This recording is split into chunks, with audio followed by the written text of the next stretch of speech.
Welcome to episode 10 of Repton 2 Labyrinth, and take that transporter in the little cluster. That reminded me of the cluster in the hub screen level 1 of the original Repton 2. Anyway, this is level 19. This isn't very hard, not easy either. Experienced Repton players shouldn't find this too difficult to navigate, but the section coming up a bit later on in the video is a rather harder.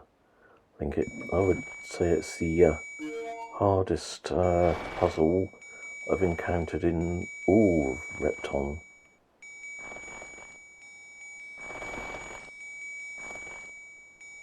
Anyway, this section cleared, so take a quick visit back to level 1.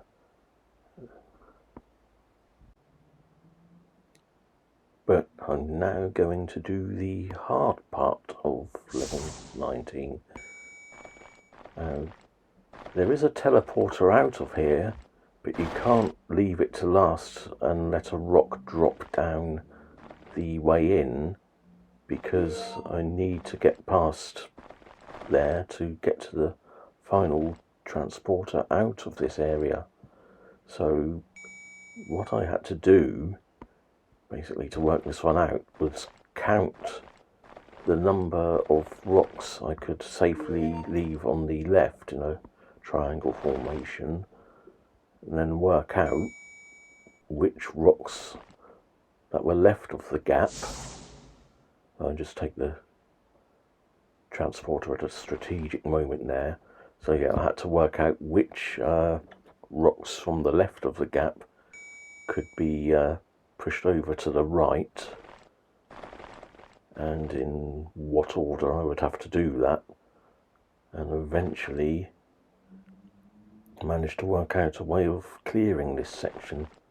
So, as I said at the start of this episode, I think it's the hardest puzzle I've encountered in Repton 2, definitely in this scenario, and I don't remember anything this hard even in Volcano or Fjord.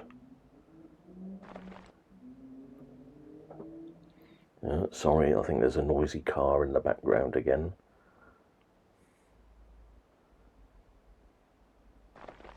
Haven't even got the window open.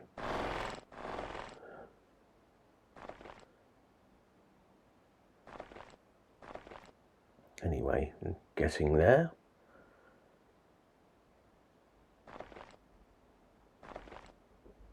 I think I was literally shaking at this point. Noisy car coming back.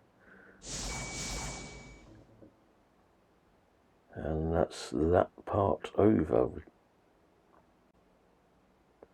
And now get a break from level 19 and go back to level 15, which we saw a different part of in a recent episode. And this one, it's mainly a case of preparing paths for the spirits and doing it quite quickly before they come back. But I think I would have enjoyed this one even without the auto-pausing, as the timing isn't too tight and there are plenty of safe places you can dodge into to avoid getting caught by them. Get that diamond that one of them took earlier. Now I just need to wait for them to get the cage below on the left before I can do anything else.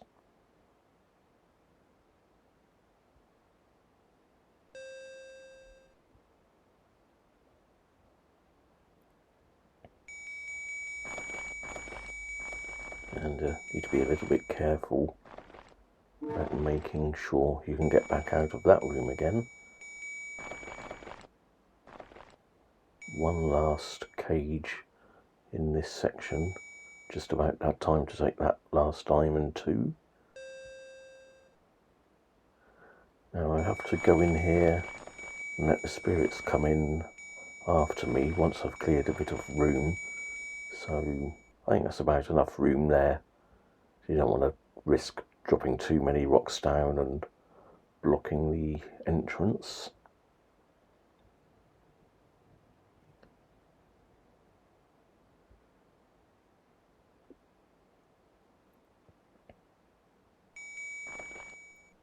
So you have to be a bit careful with this, because be aware of where the spirits are at all times when you're dropping rocks, because they can easily get stunned on this level.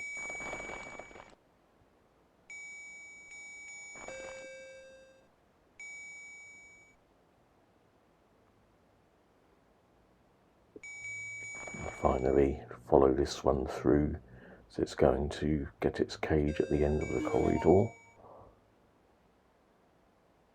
and that's just about it for this level.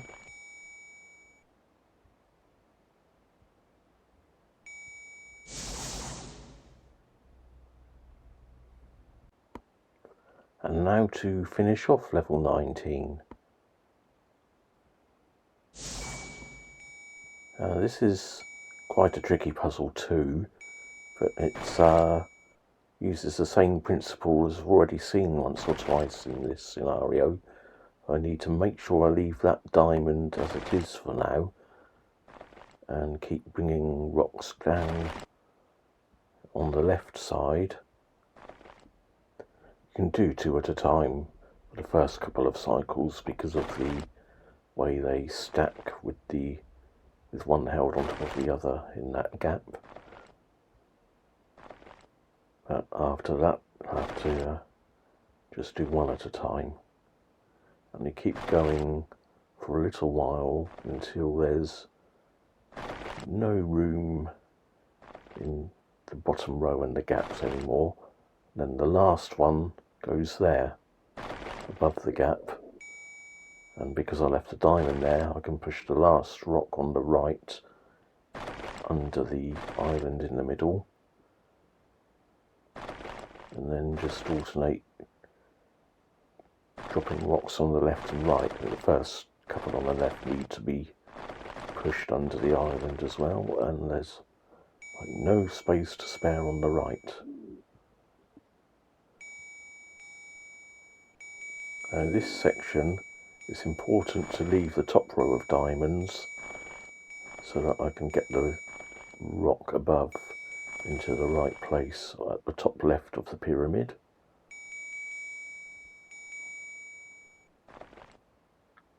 Another tricky bit, but it's usually a case of getting all the rocks over to one side as far as possible.